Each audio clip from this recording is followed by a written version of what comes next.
Alright guys, today we're talking about how to spool line onto a new reel.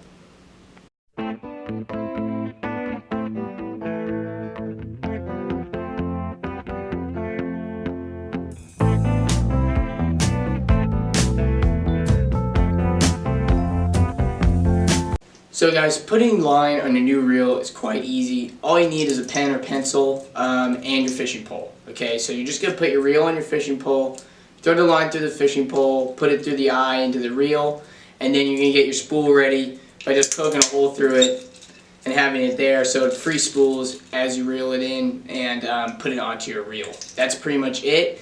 And now we're just going to go ahead and do it, and you guys can see me, the knot I do, everything until the reel is fully spooled and ready to go. So let's go. Alright guys, so before you put on braided line onto your reel, especially with these smooth spool ones, you're going to want to back it with some monofilament or regular line, because what ends up happening is the braid likes to slip on the spool. It's just something that braid does, something that's kind of a pain in the ass, but just the way it is. So you're going to string it up just regular, like you regularly do, your monofilament. You're going to put it through, put a knot in the line, and then just do, I'd like to do a clinch knot and then cinch it down. Okay, and then once that's down on, you got to connect the monofilament to the P line, or the braided line, and then spool it like like you regularly do. But let's go over that knot now. So this is the knot. It's called an Albright knot. I couldn't really record it very well, so I will put a link to a how-to on the knot, and then you guys can use that.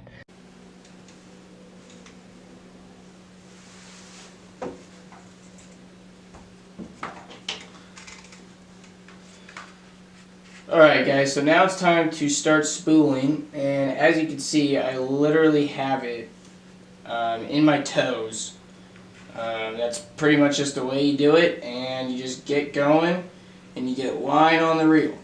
And what you're watching is that, especially on this braid, that it's staying nice and tight, and you don't want a lot of gaps. You want it to get on there nicely at a nice even pace. Yeah. And you just want to make sure it's doing what it's supposed to do.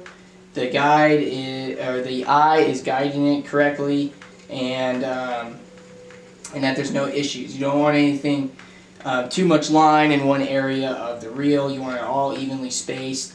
Honestly, with these reels with line guides, it's quite easy. You're not really going to make a mistake, but you just want to keep an eye on it just in case, because especially with these bait casters and stuff, you will get bird's nests and everything if it's not tightly packed on there. So we're going to finish spooling this up, and then when it's done, I'll show you guys a closer look at it.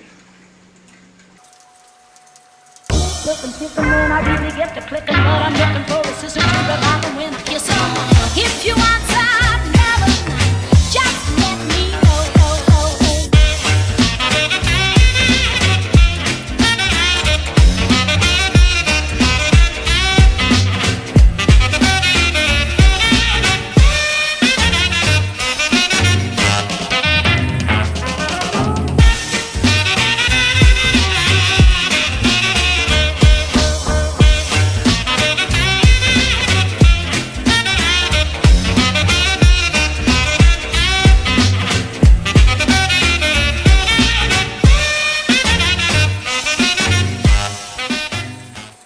So there it is guys, all spooled up, as you can see, nice and tight. Can't get your fingernail in there or anything like that. It's not, you know, it's all nice and tight. Everything's evenly spaced onto the spool, so very nice and happy. So that's how it should look guys. As you can see, it's quite simple. Again, the knot, just put a knot in the line and then put a slip knot and then cinch it down, and you'll be good to go. And just start spooling, make sure everything's nice and clean, and that's all you really have to do. So anyways guys, we'll see you next time, possibly out on the boat.